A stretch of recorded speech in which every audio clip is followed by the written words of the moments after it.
السلام عليكم ورحمة الله وبركاته. ازيكم عاملين ايه؟ يا رب دايما تكونوا بخير والف صحة وعافية يا رب. قلت اما اجرب معاكم المكشكشة ترند اليوتيوب. عملتها ويا ريتني ما عملتها.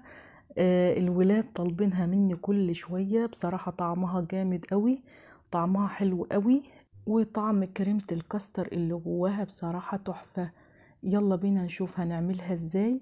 وقبل اي حاجة نقول اللهم صل وسلم وبارك على سيدنا محمد وعلى آله وصحبه اجمعين. هبدأ ان انا اعمل السيرب. كوبايتين من السكر عليهم كوباية ونص من المية كده، احطهم على النار، وبعدين هرش عليهم رشة بسيطة من ملح الليمون. ودلوقتي هنعمل كريمة الكاستر. احط معلقة من النشا عليهم معلقتين كبار من الكاستر، وممكن تعمليها بالكاستر بس او بالنشا بس، زي ما انت حابة. هحطها على النار كده تاخد لها غلوة، ويا دوبك كده اول ما تاخد غلوة معايا كده وتبقبق، هشيلها على طول من على النار وهسيبها لحد لما تبرد. وبعدين هجيب صينية كده وهدهنها دهنة من السمنة بالشكل ده كده، اي صينية عندك. وخدت ورقتين مع بعض كده من الجلاش، حطيتهم في الصينية ودهنتها كده من السمنة. بعدين هجيب الورقة التانية، هرفع لها حافة كده من الجنب، علشان لما اجي احط الكريمة الكاستر اللي احنا عملناها ما تطلعش منها اهو. ومن الجنب ده برضو هرفع لها حافة من هنا وحافة من هنا، علشان كريمة الكاستر اللي احنا عملناها ما تطلعش منها. هدهنها برضو دهنة خفيفة كده من السمنة. كل ما احط طبقة بالشكل ده كده اهو، هرفع لها حافة كده من الجنب من هنا، وبرضو ادهنها من السمنة وحافة من الجنب من هنا على طول اهو. هي المكشكشة بتتعمل كده، سميها المكشكشة المنعكشة، هي كده بتتعمل كده.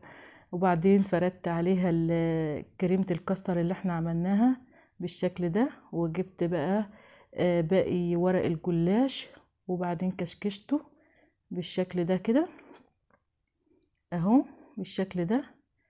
شايفين عاملة ازاي؟ احطها كده فوق الكريمة اللي احنا عملناها بالشكل ده. هتكشكشي وتحطي على طول كده. فاكرين الهواية اللي كنا بنعملها زمان في الفصل لما تكون الدنيا حر؟ اهو بالشكل ده كده، كشكشي وتحطي على طول اهو بالشكل ده كده. وبعدين هغرق الوش بتاعها بالسمنة بالشكل ده كده اهو. وبعدين هتشغلي عليها الفرن من تحت الاول، اول ما تاخد لون معاكي الاول من تحت كده. وبعدين هتشغلي عليها الشواية على نار هادية، تطلع معاكي بالشكل ده. بسم الله ما شاء الله تبارك الله. لونها ذهبي وحلو قوي زي ما انتوا شايفين كده، متاخدش لون اكتر من كده.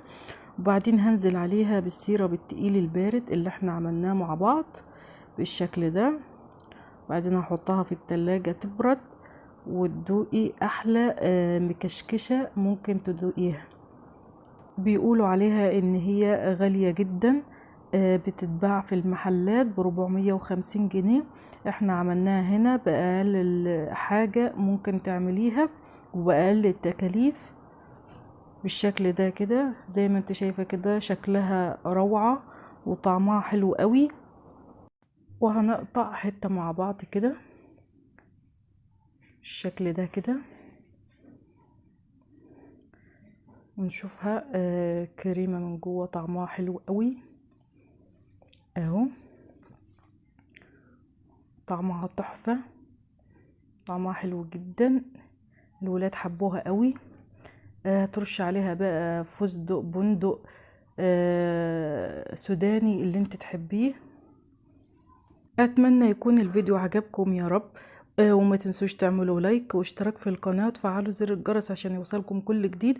ويا ريت تعملوا متابعة على صفحتي على الفيسبوك جنى أسامة. والسلام عليكم ورحمة الله وبركاته.